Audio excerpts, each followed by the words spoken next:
Hello and welcome to Creature Club, the podcast where I and my co-hosts walk you through a couple of the monstery creature devils of the Monster Manual and the Dungeons & Dragons 5th edition. I, your host Tim, am joined by my delightful co-host Daniel this week. How are you? How are you? That's Hello. him over. Yeah, there he is. How's it going? God, it's very bright in here. Is it? I mean, we decided to go with the Matrix room look for the studio today, and it's just white everywhere. It's getting right in my eyes. Yeah, it feels like white is reflecting off white, and it's just a bit glaring. And you wore all white, which I'm not sure about that, honestly. It's so rarely that I wear all white, and I heard we were going to be doing the white thing with the studio, so I thought I'll just match it, and it is too much. I'm sorry. I'm just worried about the red wine, to be honest. But, it's fine. Yeah. Well, we can deal with that.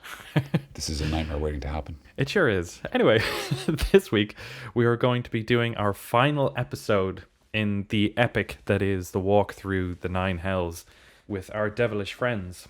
And this week is going to be the spined devil, the spiky boy. Mm-hmm. Yeah. Again, he looks like another Sonic. I think earlier we had a Sonic, like Stitch crossed with Sonic was, I think, one of the descriptions you had for him, for one of the other guys. This guy fits that pretty well. Another freaking Sonic. Oh no. Sega's going to be pissed. Oh yeah, he sure is. Mr. Eggman. Mr. Eggman's going to show up and he's going to be so angry. What the heck? Why is there so many Sonics everywhere? I thought I dealt with them. He'll just build a robot version and it'll become sentient and become Sonic's friend. Yeah. Is that a plot to one of the... I don't remember. I've never followed. He does make a fake Sonic. Yeah, I've seen Sonic Metal Sonic. CD. He makes Metal Sonic. I don't know anything about Metal Sonic. I think Eggman's reasoning was, why don't I just build a robot that's like Sonic? Because I can't beat Sonic, but maybe Sonic can. I assume because there was Sonic games after that it didn't work, but I'm not an aficionado. Yeah, nor am I. So we shouldn't be speaking about this. If we're not fully qualified expert professionals, we shouldn't talk about things. Agreed. Now let's talk about this spine devil. Cancel the podcast. Oh, shit. Oh no, I'm being a hypocrite. The worst. My hypocrite. I hypocrite myself. Very good. Very good. Anyway, so thank you. Outside of the usual devil stuff, there isn't much in the real world to do with the spine devils that I could find. I think they're inspired by just a general devilry kind of thing. Like the hells were typically quite, spiky and stuff. So I don't know. I just kind of walked into that. And then I decided that I remembered that there was the thorny devil, which was a real world creature. And I was like, okay, well, that's kind of like a spine devil. Maybe there's something interesting about him. And boy, did I find some interesting stuff. A lot of it is going to be cool and like inspiring for potential like changes to this guy, or like little buffs that you could give him, or like different kind of lore stuff that you could do with him. And I like it a lot. So the thorny devil is a desert dwelling lizard. I'm not sure where he's from. He's from Australia. But he's named after a human sacrifice god called Moloch Horridus, which is from John Milton's Paradise Lost again. So there's plenty of that. Oh, yeah. Horrible king smeared with blood of human sacrifice. The Latin word horridus can mean rough or bristly or dreadful. And there you go. So the thorny devil is named after a human sacrifice god in John Milton's Paradise Lost. Right. I know that like all of my things that I found for this came from a single article that I found that is just like 10 facts about the thorny devil, and they just have everything you'd need. They eat ants exclusively, which isn't terribly exciting. Unless you Sorry, I just like the idea that you offer something there, so like, that's not fucking ants, mate. I'm not interested. Foie gras. Caviar. Before we get any further, because I can imagine that our attentive listeners will be screaming internally at the fact that we haven't mentioned it. You said that the Latin name was Moloch Caridius. Mm-hmm. Moloch is also the name of a former archduke of the ninth plane of hell. Ooh. Who was overthrown by Tiamat at some stage. But yeah, if you look in the Monster Manual, when it says, when it lists the 9 layers of hell and describes each of their rulers, in former rulers, it lists Moloch as one of the former rulers of Avernus. So How about that? Moloch. just so that, yeah, there you go. Just so that people know that we know. Cool. Sweet. Well, I didn't know that. So, there you go. Now I do. Now I'm qualified to talk about it. Yes, continue. Thank you for education. The thorny devils are covered in spikes, obviously, and it says that their heads and bodies are covered in densely packed spikes, each no bigger than the thorn on a rose, so that's just kind of a cool. But the next point, it says that they can puff themselves up to appear bigger. And these guys are some of the smaller, lesser devils. Really? Like, looking at some of the illustrations, I thought, oh, that looks like about a humanoid-sized thing with some pretty big kind of bat wings. But after reading into it, I found out that they were pretty small. And giving them the ability to kind of puff themselves up to appear bigger, I'd say you could, like, give them an illusion spell or something to make themselves seem bigger and more threatening, potentially, if they get cornered or something. And I think that would be pretty cool. That is fun. I like that. Mm-hmm. Like self-inflate, like... And here we presume that Daniel puffed out his cheeks in a visual gag that no one saw because this is a podcast. Yeah, kind of. And they can, like, make themselves have, like, an All Might transformation kind of thing. Oh, yeah. Where they just puff up into, like, a giant muscly version of themselves. The next point was that they have a funny walk. Tim, this is an audio format. How? Yes, they walk like this. And then Tim made his fingers walk in the air like an idiot because he too cares not for the entertainment of his listeners. That's hilarious. I can't Amazing. believe you just did that in front of me. Wow, isn't it incredible? Wow. The next point is completely moot, saying that they have distinctive fecal pellets, so that's not useful. But they can change color is the next cool one. So they can maybe like camouflage themselves in the world of D&D. In the real world, the Thorny Devils are, their colors change with the temperature and the season and sunrise and sunset. But if you wanted to kind of give that ability more agency for the Spine Devil, maybe they could choose what color they decide they're going to be. After that, they don't like extreme hot or cold, not very useful. But they have a false head on their shoulders, in between their shoulder blades, which is kind of cool. They have their head, once they're threatened, they duck it in underneath their chest, and this little kind of knobby false head can attract the attention of whatever's hunting them and distract them potentially. Is it like poisonous or anything, or is it just like... Nope. Just not real? It's just not real. Gotcha. If they damage that, they're not going to damage its brain, so... They're relatively even more protected. And so I'd say if you wanted to flavor that for D&D, maybe if you kill it, because they don't have a huge amount of hit points and people won't know exactly how much, maybe once they're down to a certain amount of health, you can say that like one of your characters chopped off its head or something and it just lay dead. And then once they walk away, he just up and flaps out of there and escapes. Escapes. Nice. Escapes. I have checked. The Thorny Devil does have a funny walk. I can confirm that. We'll put up a GIF or something on Twitter if we can find one. They have the like stoppy, starty kind of wobbly walk. It's a very cautious gait. It suggests a small creature that knows that it's not at the top of the pecking order, which I respect. Yeah. Play to your strengths. Get a false head. Check your bearings. Yup. And of course, apparently someone has made a version of it to the Harlem Shake. So just in case anyone's curious, that's the internet does that. It's pretty. They sure do. I guess. Something else. The final point on this list was that their spines can grab water from the air and they drink it. So that is so cool, right? I thought that was such a cool idea. Like when they're in their caves, they sit there and like the water from the slightly deeper sands or whatever their caves are, like is a bit damper. So their spines will kind of condensate the water from the air around them, and it'll basically bring it into their mouths if they kind of move around a bit. It's clever. Yeah, right. And I think that in D&D, maybe you could have that where this guy, when he is in the Nine Hells, maybe the air has like some poisonous stuff in it, and that kind of becomes residue. Yeah. Does it reside in residue? It's probably got the same root. I'm going to look that up after the podcast. Tim, focus. Sorry. But maybe some of the poison in the air of the Nine Hells condensates onto his spikes and in between the spikes, and when he like throws them or sends them away to their ranged attack, which they have, which we will get to in a little while, they can have a little bit of poison to them. Or maybe they can just spit it or give them like a poison throw, or maybe just even have it as part of the monster hunting the monster at the end of the battle. Could be cool. Yeah, it could be. How do these guys fare in the history of D&D, Dan? Just before we get to that, I will just describe what they look like. Oh, sure. Just very briefly. They look sort of like a pterodactyl with hands. Is that fair to say?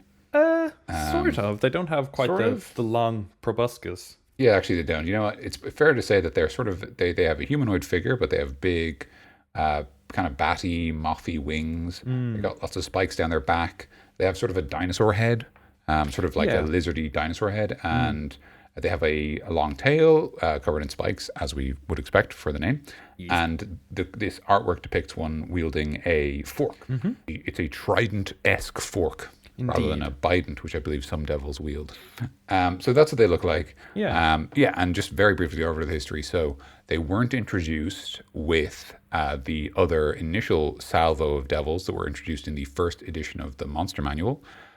They were instead introduced in Dragon Magazine issue 75, which elaborates slightly on the devils and the hells and things like that. So there's an article called The Nine Hells. It's part one of a series of articles written by Gary Gygax. It's actually really cool. There's a lot of interesting stuff here. There's like a Duke of Hell who has like a unicorn form, who's a servant of Tiamat, and I was like, I'm going to use this later. Oh no! But just 'cause it sounded cool, and it's got lots of dukes, and it's got the Moloch, who we actually already mentioned as an archdevil. Moloch is a Grand Duke, Viceroy of Beelzebub, and the Lord of the Sixth Plane of the Hells. So since then, he's been kicked out. And if you look in the book now, it says former. So bad luck, Moloch. But sure, look, that's the way it goes. Just the way the world. Yeah, exactly. Like you can't take these things personally. It's just a business decision, really. Yeah, it's just business. It's just business, Moloch. It's just business.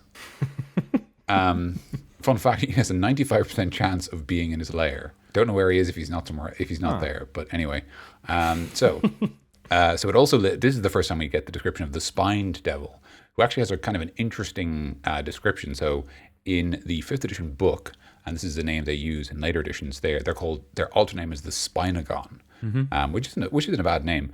But what I like about the spined devil in AD&D is that we have, kind of the Archduke and the dukes and duchesses of hell, and then we have greater devils, and then we have the lesser devils. And the spined devil is called the least devil. Oh.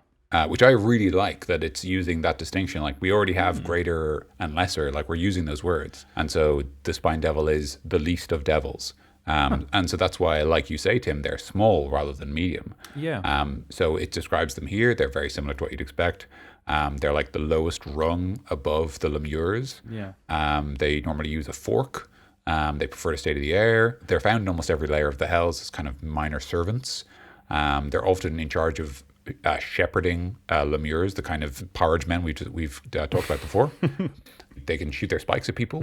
Although it does describe something cool where if they pull them out, it even describes, and this is something that does in this book, which I was just double checking, when it pulls out its spikes, it describes that they begin to ignite and act as kind of flaming missiles, which actually, if we look at the stat block described here, is the exact same.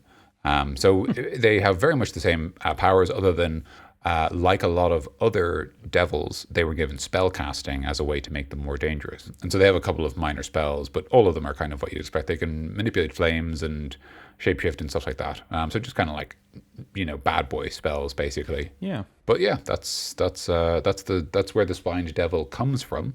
Cool. And then obviously, as we get into later editions of the game, we get the scare about devils and demons. And so I think as part of that change, that's when we see the spined devil become the Spinagon, to not use the word devil in its name if they can help it. And they've been basically the same ever since. They've always been a lesser devil, I guess least devil, although I don't think they use that name really as much. They don't mention it at all in this book. Yeah. But The imp is a slightly lower challenge rating. That's the only thing that they have in any that's kind of actually reference to it. that is fair. So maybe it's not as correct to call them the least devil anymore. It's not politically correct, Daniel. You're damn right. And that's it. They've been in every edition of the game since, and they've been minor creatures in all of them. They've always been kind of low challenge devils that are appropriate to put up against newer players, lower level players, or as hordes of enemies against higher level players. Cool. And that this is, I think, one of the only like alternate names for the devils that is definitely Spinagon. Like, I don't think many people would dispute how to pronounce that word, like Spinagon. Yeah. Yeah. I think that's the only way that you I mean, you could say Spinagon, but that just you'd be wrong. Yeah, you would. I'd agree. Spinagon. Oh, no. On Do you like it now? on the Forgotten Realms wiki, it does say that it's pronounced Spinagons. Spinagon. Oh, that's weird. Nope, they're Spinagons because they have spines, and that But they have makes sense. spines. So dumb. There's obviously a reference to the fact that they're spine devils. I'm going to write a strongly worded letter to the Forgotten Please do. Realms wiki. Absolutely, by all means. Shall I read out what we have written here in the 5th edition book? Go for it. Smaller than most other devils, Spinagons act as messengers and spies for greater devils and archdevils. They are the eyes and ears of the 9 hells, and even fiends that despise a spined devil's weakness, treated with a modicum of respect. A spined devil's body and tail bristle with spines. No fucking prizes for guessing why that is. And it can fling its tail spines as ranged weapons. The spines burst into flame on impact. When not delivering messages or gathering intelligence, spine devils serve in the infernal legions as flying artillery, making up for their relative weakness by mobbing together to overwhelm their foes. Though they crave promotion and power, spine devils are craven by nature, and they will quickly scatter if a fight goes against them. That's a solid little description of them. I like that. I can work with that. Mm-hmm. I agree. Also, extra fact that I just remembered that wasn't on that list. Thorny devils can shoot their own blood out of their eyes. Why? As a defense mechanism. Against who? Does that You work? want to kill me and drink my blood? Well, here you go. Here's some of my eyes. I mean, like, it's like now I'm blind. It's Yep. like... They just squeeze their eyes into their head, and supposedly there is like some kind of exposed blood vessel in their eye that just shoots out a bit of blood, and it gets on them, and I guess scares them. So they do that as like probably a last resort, to be perfectly honest. I presume so. Yeah. Yeah, but yeah, that's another thing that you might be able to work into these guys if you corner them or don't chop off their head. If you chop off their head, they'll chop off their own head and bleed on you. They'll chop their head off and throw it at you, and then fly away. Wow, what a day for that character. Anyway, I hate hell. I'm leaving. hell is just the worst. Shall we move on to the old stat block? Yes, that. Meat and potatoes.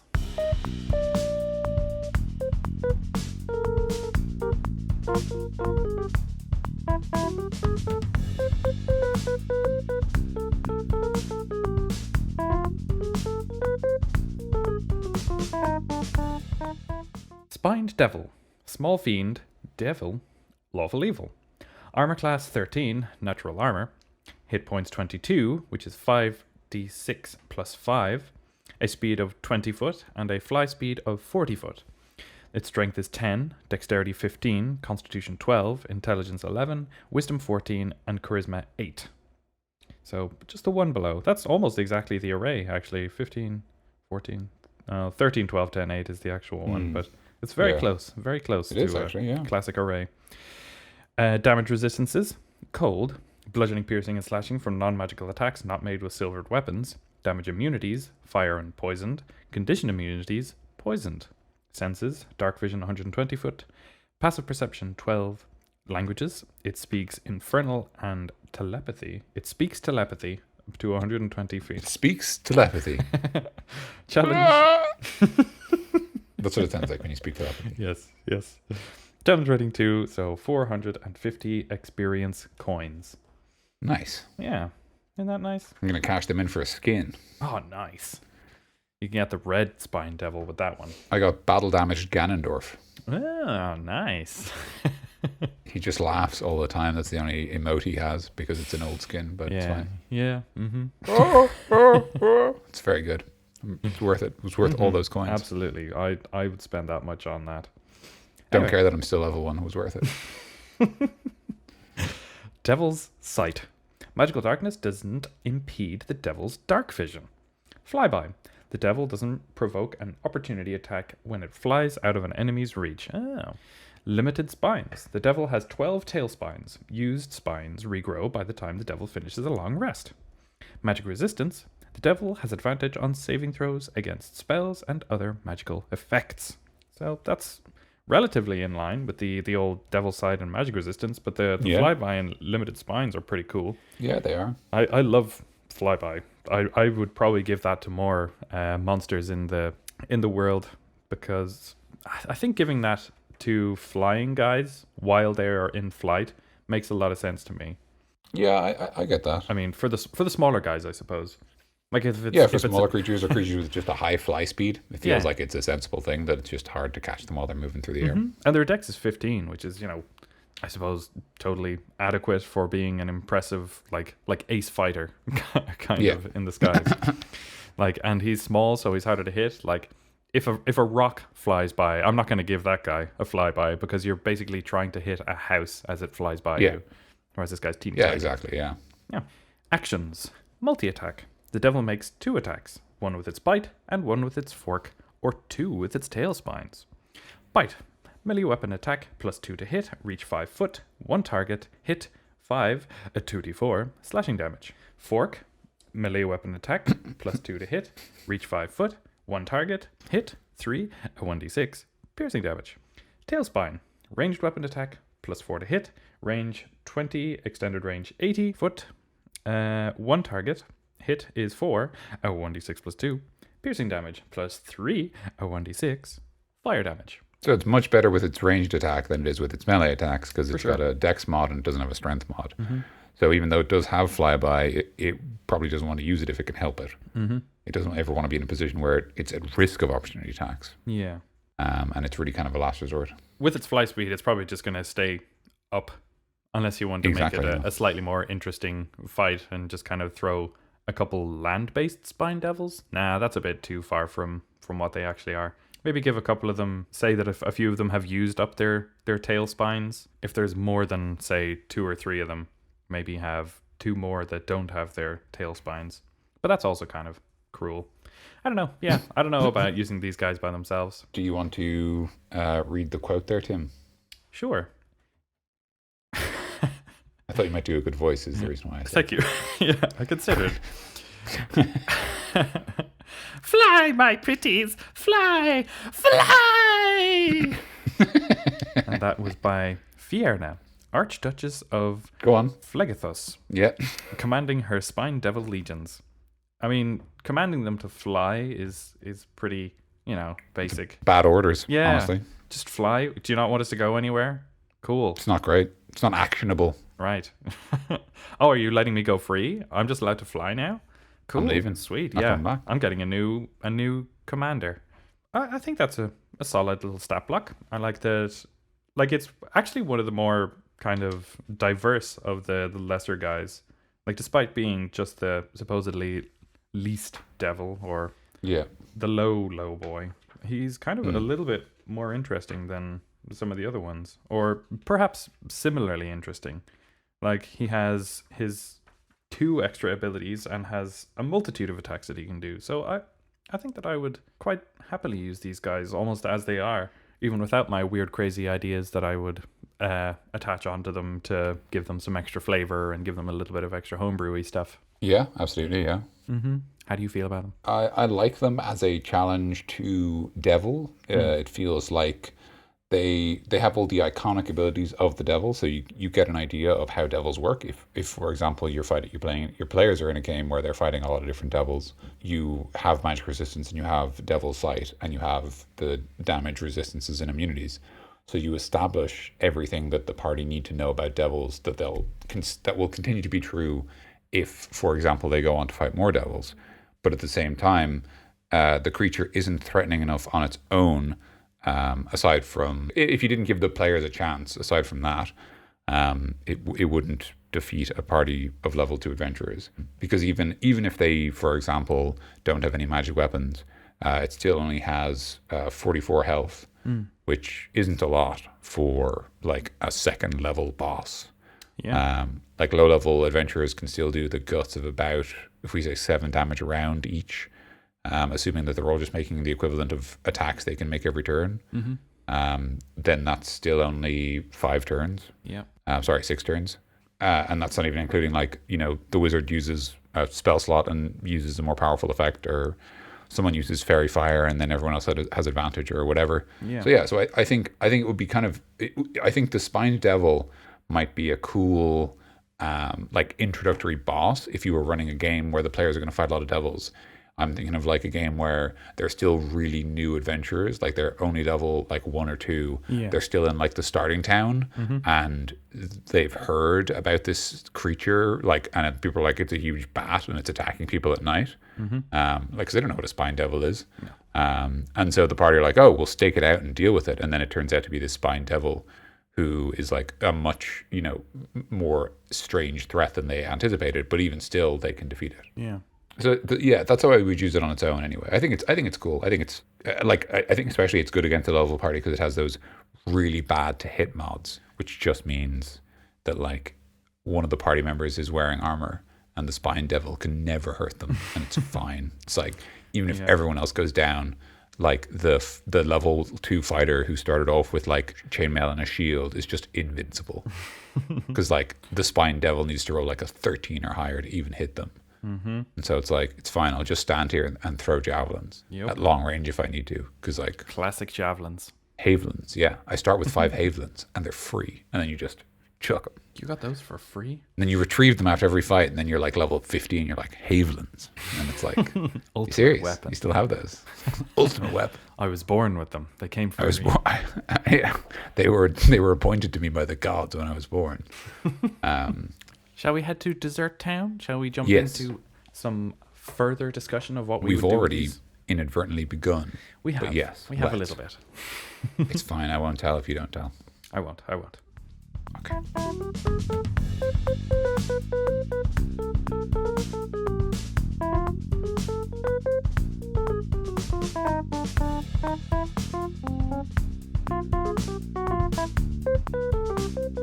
Okay, so Matrix. Desert Town. Yeah. So yes, as I say, I think not a bad level 2 boss based Right. on its health. If they're not magical, if anyone does have any kind of magic, that literally cuts their health in half. Like, God forbid your party has a warlock, because a warlock makes mincemeat of this dude.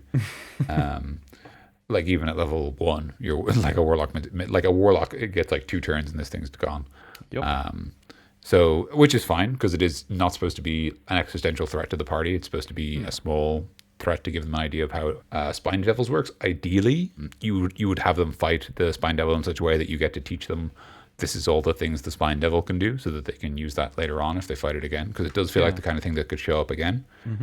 But yeah, as far as the Matrix Room goes, I think that if we assume that the Spine Devil it has an intelligence of 11, it's smart enough to know what it's good at, so it knows it's better at range and safer at range than it is Yes. in melee, but it also knows that it needs to get within 20 feet to hit someone, so it flies within 20 feet and then flies back out of 20 feet every turn, so it's the guts of about 40 feet away most of the time in the air. Yeah. It deals about 7 damage with each attack, and it deals that twice. It is a threat to low-level adventurers. For a solid 6 rounds. Yeah, exactly. Yeah, yeah, that's true. Actually, yeah, that's fair, because it does run out of spikes. It does. But the other thing I was going to say is just that, like, as I mentioned before, because it's to hit mod isn't great. It's fair to say that, like, if it rolls, like, if we say average, it rolls a 10, so that's 14 to hit, which means it hits maybe the rogue or the wizard. Yeah. It hits the lesser armored members of the party, and of course, it is a range attack, so there's no reason it wouldn't attack those two. But it doesn't really stand a chance against anyone in the party who has the chutzpah to wear some armor It basically can't hurt anyone in chainmail or higher most of the time. And of course, those people will also tend to have higher health totals, so it'll be less important. So it's going to be aiming for the soft, squishy boys in the back line. Yeah, exactly. Yeah. But yeah, I think overall it's like a fairly straightforward fight where it's flying in and out of range. It's throwing its spines. If it does run out, it's sort of up to the DM at that stage. I mean, it does talk about in this description that they are craven creatures by nature. Yeah. So perhaps if it's used up all its spines and the party have injured it, it just leaves, which is an interesting thing in and of itself. I mean, that's actually kind of interesting that like the party fight, let's say the Spine Devil, the Spine Devil is the first fight of the first kind of boss fight in the campaign, and then it just tries to run away. Yeah. And now suddenly you're also teaching the players, oh yeah, monsters will just leave if like they're not here to fight you. Their job is they have their own jobs. And this Spine Devil isn't here for you, so it's leaving. And then they're like, wait, but we don't want it to leave. It's like, well, do something about it. Yeah, like they're supposed to be just the eyes and the ears. So even if they are specifically out to watch you, their job isn't to kill you or be killed by you. Yeah, absolutely, yeah. They're trying to find out as much information that might entail getting into an engagement with you to try and prod any like impressive weaponry or impressive skills out of you. Yeah, just see what you're capable of, and that's more valuable as a scout to know exactly what your opponent can do. Exactly. But like, you can't report if you're being reforged in the hells. Like you're busy being rebuilt from I don't know, like sad feelings or whatever. Yeah, and I think that some of the cool stuff that we got from the Thorny Devil would work with his being a spy. Oh, yeah. Because his being able to change color, I think, yes, would be able to help him to blend into cities, into forest area, into snow. Like, he could just change his color to whatever color he wants. Like, we have a very base kind of light blue, light purple kind of thing here, which would definitely stand out. I'm sorry, I'm colorblind. I can't exactly tell what it is. No, you're right. It's deep purple wings and then kind of a lilac body. Okay. But yeah, that'll stand out in most situations. Yes. So giving him the ability to change color makes more sense for him for a spy. And his ability to kind of puff himself up would, potentially intimidate anybody. I'd say probably give them advantage on an intimidate if they, by casting like this short illusion spell to try to scare away anybody from trying to beat them up, because they are pretty frail. They are, despite the low level and the unlikelihood of the magic weapons, as you said earlier. Yeah. And yeah, in terms of what you say, Tim, like the idea of it like being able to shift colors, a great way to represent that, if you wanted to avoid lots of specific rules, is you could just give it proficiency in the stealth skill to represent that it's better at hiding. Yeah. And just remember in your head it can change colors. But in that very same vein, I really like the idea that a Spine Devil in a city turns stone gray and acts as a gargoyle. Yeah. Ooh. Just like hunches up on like a church tower and watches people come and go. And then kind of unfolds itself. And just spits on people. And then like unfolds itself when it needs to do something. Yeah. I think that'd be cool. In terms of it inflating, you could have that be like an illusion. Yeah. I don't know if there's any good illusion spells for that, but it could actually just be a fear effect. Yeah. Not unlike the Dragon's Presence, or even like right on the page before it, the Pit Fiend has a fear aura, so it could be something like that. Could be derived from that, yeah. If you wanted to make it that it's a literal change, like that it actually inflates itself, you could always just make it cast enlarge on itself. Yeah. Because that does change its size by 1, I think. Exactly. So it will become medium, and then enlarge also makes you better at melee attacks. So then it would kind of shift from its ranged form to its melee form, which could be interesting as well. Yeah, it could be more of a kind of a defensive transformation, or like a last fight. It'll spray blood from its eyes and then become like 3 feet taller and then chop off its own head.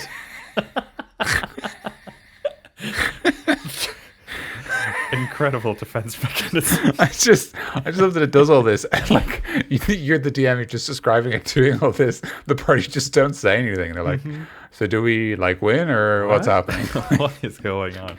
It grew 3 feet, chopped off its head, threw it at us, and then what? That's so fucking funny. Yeah, that could be a fun little little moment for the DM to completely confuse your players. Oh god, that's really funny. But that might actually be a cool thing that you were saying, where he uses enlarge and then gets the extra strength so that he is a slightly more formidable foe. Maybe he would even boost up his constitution so that he gives himself a few extra little points of HP. Yeah. Just so that he can fight a little longer or be able to run away a little quicker. Yeah, or just give him some temp HP when he does it, just like because it's like sort of a fake smart thing. So it's like, oh, it's like it enlarges itself, it increases to medium size. It gets all the bonuses of the enlarged spell, and then also it gets whatever. Like you could probably just say like it's hit point mod, like D6 plus 5 temporary hit points, and just like it just gets a little like buffer that's probably going to block like one attack. So just that it can stay in the fight for one more attack. Yeah. Which is enough to be like the party be like, oh no, and then it's like, it's fine, we can just we're actually okay. I'm still picturing him doing all of that in one go. I know, in one and that's a free action, and now it's his turn. Like it's just like, what's happening? Everyone's just looking at each other like, what is going on here? On the subject of like it having, say, like a false head or something like that. Yes. It is actually kind of interesting because, so it describes how, in the exact words it uses in the original Dragon magazine, says the spiked projections on the body of a spined devil can be pulled loose by the creature and will burst into flames when they are pulled out. Right. So what I'm thinking is, it would be interesting if this fucking spined devil could like headless horseman and tear its own head off. And then the head ignites into flame, and it can basically as a last ditch attack, because it does die after it does this. It can basically chuck its head as like a massive fireball. Cool, I like that. That's awesome. That would really work. Like laughing the whole time as it does it, like just like, what's happening? I've done my job. The great archdevil has seen through my eyes and learned all he needs. And exactly. When like, because he's fighting you guys on the material plane, and like they don't die for real if they don't die in hell. So it's like, when I get back, I'm getting a promotion, so I don't need this form anymore. So like, next time you see me, I'll be a horned devil, or maybe not that dramatic. Next time you see me, you're gonna have to salute me. Ooh. It's a reference to Star Trek Troopers. Yeah.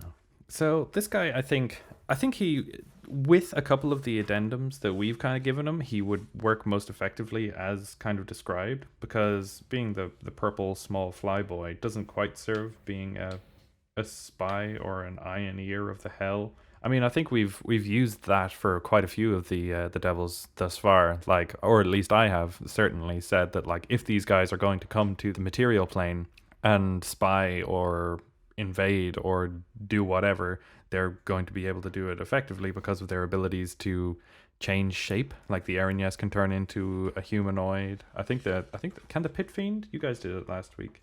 No, he can't. The Pit Fiend, it doesn't have any sort of transformation ability. Yeah. But like some of them have abilities that lend themselves to being spies or just kind of being on the material plane to be these information seekers or just kind of workhorses. And I think this guy, is another one of those. He would do that job very, very well. Maybe he's like the forerunner, the kind of scouts before the very serious, like an Erinyes comes in, or an Erinyes. I think they're handy little guys, the kind of forerunners to a more dramatic campaign. I agree, yeah. And they would be, despite the fact that they have pretty low to hit bonuses, they could be interesting as allies for a more powerful devil during a higher level fight. Yeah. Because they are enough of a nuisance that you'll want to deal with them, but also they're kind of, as the DM, that they're not enough of a threat that you'll inadvertently, destroy. Like, you won't inadvertently, by adding these guys, suddenly turn the tables completely and the party don't stand a chance. Yeah. Like, I think, for example, you could add 2 spined devils to a fight against either of the greater devils, like the Ice Devil or the Horned Devil, or even an Erinyes. And I think that if the party are at the point where they're fighting those creatures, these guys are just going to be incidental. Exactly. In between its low to hit mod and its low AC and its low HP, like at that stage, the party will be able to get rid of them very quickly. Yeah. But even just having them in the fight as things that are there, just so that the fight feels more full, and also that you kind of get an idea of, oh, this creature we're fighting is in a hierarchy, and those creatures we fought before, the spine devils, they're actually servants of this thing. So like, we're going up the ladder. Basically, whoever we're going to fight next is going to be more important than this guy. Might you say that they would kind of change the flavor of the fight to a more devilish kind of feel, like a more broad devilish kind of idea? Yeah, yeah. So maybe they shouldn't be spined up. Maybe they should be Oh, spiced devils. I saw it coming a second before it happened. It was like being shot before it happened. Didn't help. I can see 2 seconds into the future. And it is grim. Future, which is just long enough to know that it's going to fucking suck.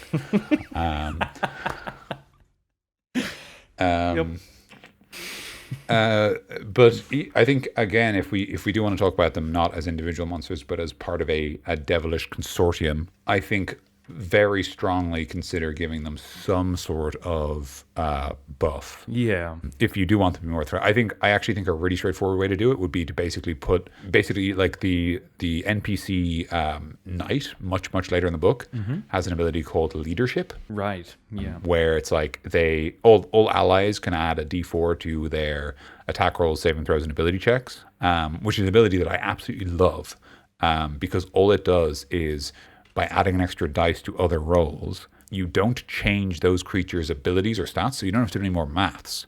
But if you add a D4 to someone's attack roll, you're basically guaranteeing a +2. Statistically, on average, it's 2.5 technically, but you know what I mean. Like you're kind of guaranteeing about a +2 to hit, which, when you look at the abilities of this Spine Devil, a +2 to hit isn't really a big deal. Like, basically means that its best attack goes up to a +6, which, again, against a high level party, it probably won't hit all of them. But like, the fact that it's the D4 means that there's a chance that sometimes it's going to be a +8 to hit, and suddenly that's almost as dangerous as those greater devils it's serving. For sure. I would say basically pick one of your greater devils and give them that leadership ability, and just apply that to all the rest of your devils, because suddenly then they'll all be a little more dangerous, but in a way that's very straightforward for maths. Yeah. Because all you need to do is remember that everyone who isn't the leader gets to add a D4 whenever they roll a dice, and that's very simple to remember. That leadership is probably going to keep coming up a couple times, because it is a great little thing. I love it. Yeah, especially for big guys surrounded by their small guys. Like, the small guys by themselves, such as the Spine Devils, are not supposed to be as great a threat. So, I mean, in the real world, you have inspiring leaders who bring out the best in you, supposedly, or the worst in you, as the devils may suggest. But yeah, that leadership ability is solid, and it's going to be a frequently used one, I think. Yeah, totally. And the other cool thing about it as an ability is that its power is based entirely on the dice you use. So in other, I don't know if there's any in the Monster Manual, but in later Splat books, they give creatures with leaderships that have like D6s or even D8s instead. Okay. Which I really like, because, again, the actual rules weight isn't much more, right? You're just adding another dice on top of a dice, right. And that's easy. We do that all the time when we crit, for example. Yes. So it's not a lot of rules weight, but like even something as simple as, the knight, for example, gives people a D4, and then you have another NPC called like a lord, and the lord gives a D6. We're instantly establishing something about their relationship, because we're saying, the knight is a fine leader, but the lord is a better leader, and like maybe that's why they're lord, and that's kind of cool. And I'd say probably you wouldn't make it stack. So like whoever the highest dice use just the one, just so it doesn't get too confusing. Yeah, or you could treat them as rerolls if you wanted to be kind of like, if you wanted to have some sort of bonus, you could say like, oh, you can roll it, you can roll and then reroll, because the idea is that leadership is sort of, you're getting lots of advice and it's helping more, or just as you say, use the highest dice, whatever you prefer. But for the purposes of the Spine Devil, I would say, if they are part of a higher level fight, you could obviously change the stats of the creature. I think you could basically give them a +1 across the board, and it wouldn't hurt anybody. Nope. Because they're even as a challenge 2 monster, their to hits are pretty low, and their damage is actually high, but I think that's the idea, is that their to hits are low to make up for that. But a great way to compensate for that at higher levels is just increase their to hit bonus. But I think leadership is the best way to do it. For sure. It's kind of like just a party bless, like an area effect bless. Basically, yeah. That's all it is. It's just blessed without the magic, and it's just, as a result, a little easier to keep track of, because you don't have to worry about magical effects and stuff like that, and like stacking and all that other rules weight. Instead, you just say, when this creature rolls a dice, it also rolls a D4, and that's it. Do you want a Monster Hunter? Butcher this creature? Yeah, cut him up into little pieces. cut them into little pieces. So obviously there's the spines. Yeah. Although when they're snapped off, they explode or deal fire damage. Yeah, so maybe you have to go through some sort of alchemical process to contain them.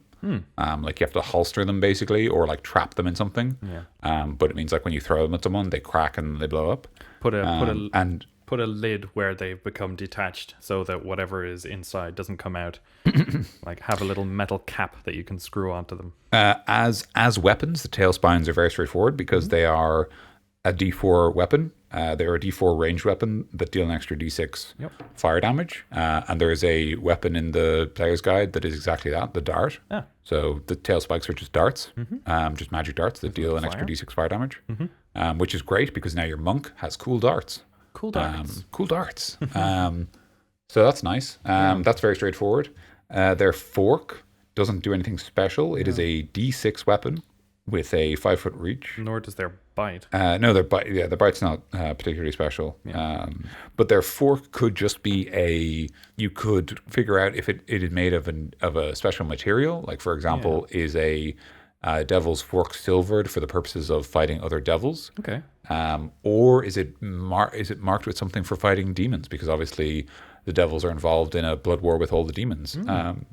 Or maybe it's his key to the other planes. Maybe he uses this key to get himself elsewhere. Like he can use it as a weapon, and it is kind of gnarly, as most things from the Hells are. But maybe it is just like a port key, basically. Like it allows him to travel between the planes with relative ease. Because he's not hugely powerful, and plane shift is a pretty high-level spell for anyone to be doing. So if you encounter this guy on the material plane, maybe this is how he got there, and you can use it or use it as a focus, I suppose. Actually, on that very same vein, Tim, the plane shift spell requires a tuning fork attuned to the plane that it is from. So you could say that the fork is a tuning fork for the purposes of the plane shift spell. Perfect. Thank you, Which Daniel. would be pretty clever, to be honest, and would make a lot of sense because it is literally a fork. And what would also be interesting about that is that, like, it says that the tuning forks have to be masterfully crafted, because they have to strike a perfect tone to get to other planes. Yeah. So you could even have, for example, if your party don't know, if your party don't know what plane shift is or don't care, you could still have the bard or someone else trained in performance, like when they strike the weapon, realize, oh, it makes a perfect like D sharp or whatever. Yeah. It's a perfect B sharp. Wow. It has an exact frequency of 666 hertz. It does. 666 hertz. You could also be I guess a D6 fork is also a spear for the purposes of just using it as a weapon. Sure, yeah. Or wait, sorry, is a trident a D6 as well? Yeah, the trident is a D6, but it's versatile D8. Yep. 1d6. It could be a javelin with a slightly lower thrown range, although the thrown range is for the spines. So I suppose you could just throw it. So the spine devil is a trident or a spear. The main difference is that tridents are a martial weapon and spears are simple weapons. So for the sake of letting everyone use it, you could say it's a spear. For the sake of not, you could say it's a trident. I think the simplest thing to do would just be say it's a magic weapon for the purpose of overcoming damage resistances. Okay. Which technically it doesn't have, because creatures that have that will say normally in their stat block, like the Pit Fiend has it, it says Pit Fiend's weapons are magic. The only reason I say that is because the Spine Devil has a weapon from another plane, and the two great enemies of the devils are the demons and other devils, and both of those are weak to magic weapons. Yeah. So you could say that it's a magic weapon for the purposes of overcoming the damage resistance of fiends, if you wanted to be more specific, which would be nice and specific to fighting that kind of enemy, but also not so universal that it becomes more important. Because obviously as soon as they fight anything else, it's just a spear. Yeah. But it depends on how generous you're feeling, to be honest. Like, I'd be happy to just make it a magic spear and just leave it at that, because, like, assuming the party are low level and they've just fought the Spine Devil as a mini boss, then it only feels fair to give them a reward, and a magic spear is a fine reward. Indeed. As well as the spikes if they choose to take them. And if they're high level, then they're probably at the point where a magic spear that does nothing else is not really worth caring about. No. So they'll probably just leave it there. Or bring it back and sell it for worthless currency. Exactly. Or trade it to someone, saying like, oh, here's for XP. Here's a spear from Heck. If you want this, I'll give it to you for 17 gold pieces. Trades it, and the man is immediately teleported to Heck. Oh, now I'm in Heck and I can't. Oh, jeez. I can't cash in my checks. Oh, jeez. I'm in Heck without checks. I'm in Heck without checks. What am I going to do with myself? I think another cool thing you could do for the monster hunting with the idea of the thorny devil, maybe he has some poison residue on his skin, so that like if he's touched, he has this kind of poison stuff, and maybe you can like scoop a bit of that up into a little poison vial and use it on arrows or just as a general poison if you're feeling particularly evil.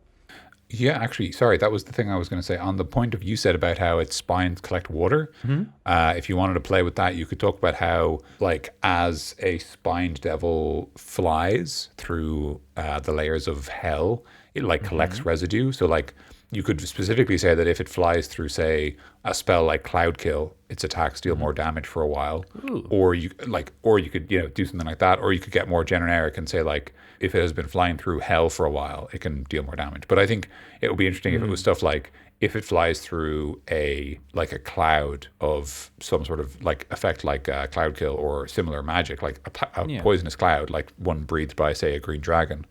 The poison collects on its body, and it can use that to deal more damage when it attacks. Because it's immune to poison, it can just gather it in its wings. That's kind of perfect. You could even do the same thing with fire. You could have that when it flies through fire, it's able to collect it on its body and then deal more fire damage. Nice. Because again, it's fireproof, so like it doesn't care. Its spines are extra splody, so maybe give them 2d6 fire damage. Oh. Yeah, and like, maybe give all of its attacks fire damage for a while, or like its bite and spikes, but not its fork, because obviously the bite and spikes are part of its body. Depending on how specific you're feeling. Yeah. In terms of other stuff, it does have wings, which you could take to get wings, or just have a glider, which is always fun.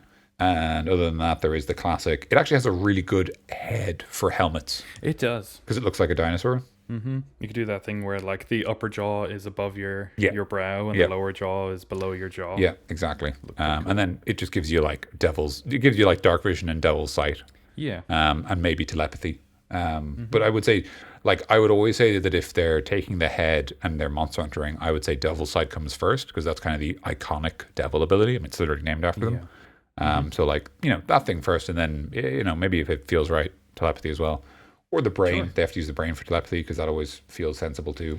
Eat the brain, you get telepathy. Eat the brain, get the power. Eat the brain, SpongeBob. That's why zombies eat brains, right? Yeah.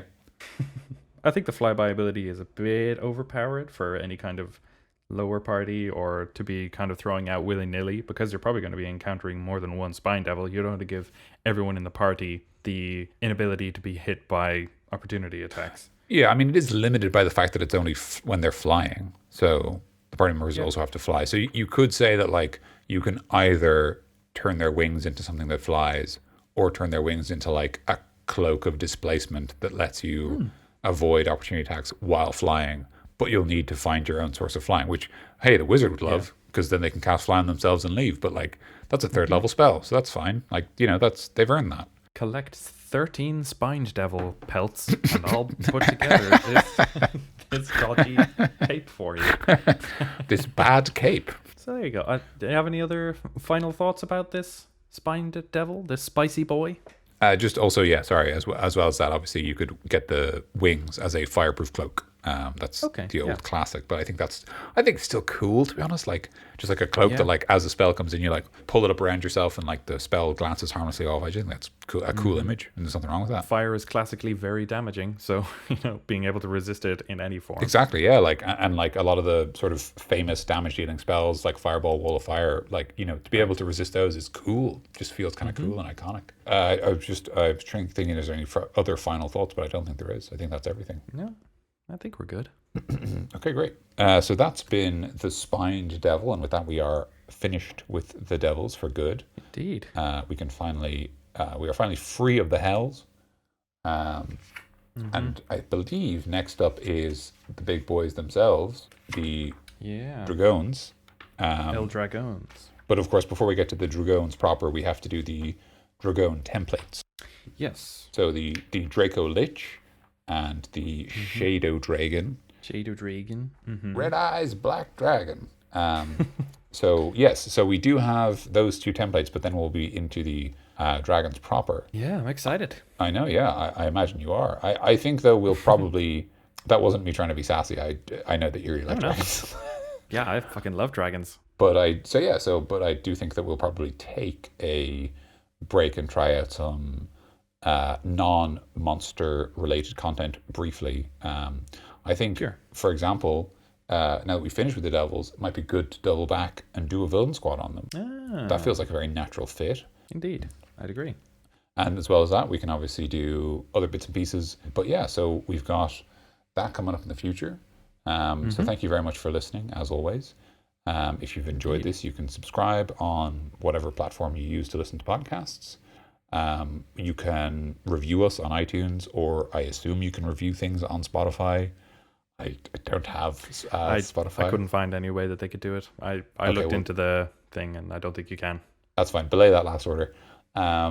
So instead, you can go to our website, which is creaturequillpodcast.com. You can comment below the episode, or you can use the contact us form to send us lots of words about what you think about devils.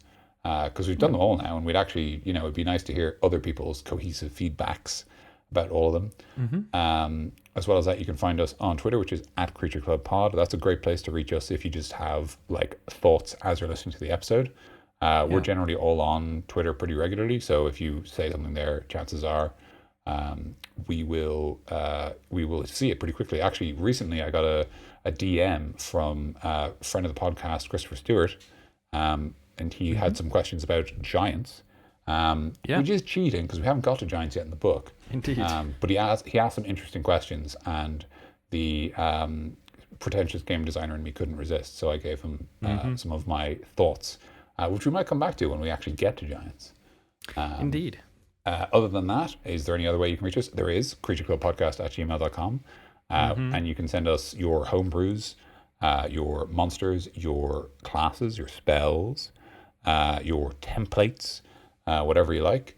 We've done 2 homebrew episodes already, and they're actually both really cool and lots of fun. And they come with PDFs, and you can actually listen to the podcast and then download the PDF, and the PDF is what's on the podcast, which is pretty exciting. Yeah. And those are all submitted by our listeners, and they're all very cool, because the people who listen to the podcast are cool and know how to make monsters. It's super cool. I always enjoy that kind of stuff, and Daniel very neatly puts them together through the homebrew website, right? Yes, I do, which is a fantastic website. And they always look great, and I would suggest downloading it and then listening to the episode, so that you have a little thing to go along with. But that's always an exciting time. And if you have a single thought about the episode while listening to it, or even if you have something to add, or if you were waiting for us to say something about them that we didn't quite get to, you can just throw us a tweet. I think that's probably obviously the most concise way to go about it, that we will see. We do also get the notifications from the emails. I think we just aren't as prompt about replying. I'm not sure we've ever replied to an email. I think we reply to them in the podcast normally. Yes, indeed. Yeah, we kind of reply to them by putting the homebrew that they have presented us onto a show. So if you want to be on a show, then email us. If you want to get a quick response from us or some quick thoughts, Twitter is the way to go about it. Or if you want to share with the community, tag us, and people will probably see it. Yeah, true. Very true. So I guess now the podcast is over. I guess so. Yeah. Cheers. Thanks very much. Goodbye. See you later. Bye. I was Tim. And I was Dan. I'll never be Dan again. I might still be. No, that's it, I guess. Those were the days. Yeah. So Mikey's not here again. He's not. It's great. I love that we have the sort of what's the word I'm looking for? It's like the Triforce. We each have a piece. And so when one of us is missing, you can't finish an episode. Or you can't start it, which is sort of an interesting energy. It's like the 3 arms of the United States government. It's perfectly balanced. There's a system in play. I mean, I feel like we were a little bit foolhardy by starting this episode without the ability to finish it. I'd agree. We got a bit ahead of ourselves. I don't like, what are we supposed to? This is going to be a perpetual episode now. I'm actually just going to go to bed because, or just leave. You can keep going, and I'll come back in like 10 hours and just continue it. Yeah, it's going to be a long one. It's going to be a long one. Let's see. My computer says I have disk space remaining for another 41 hours of audio. So okay, that'll do us. That'll do us for a while. Yeah. Maybe Michael will be able to join us at some point in the next Show 41 up and hours. Yeah, say his line. Yeah.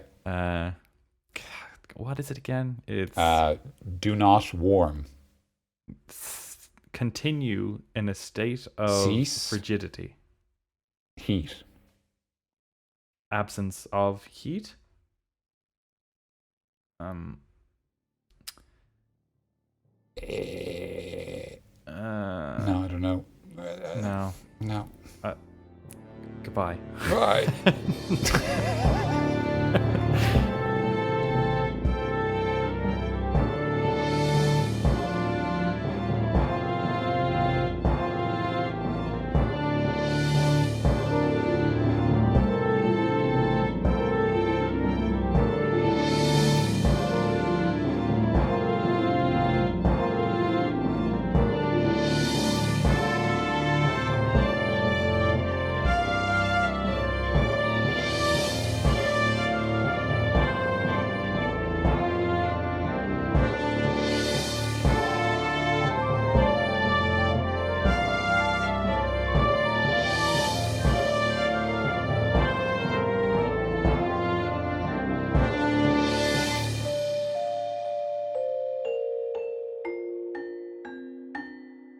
I won't make the presidential candidate joke. Oh wait, I just did. Never mind. Well, I'll cut it out. Meat and potatoes. Pates and Matite. That's bad. Cut that out. Okay. I'll bleep over it and then just leave us laughing. You can leave it, and it had a bad sound. Like I felt like I was cursing when I said it. Like I just weaved a hex on somebody by accident. Yeah.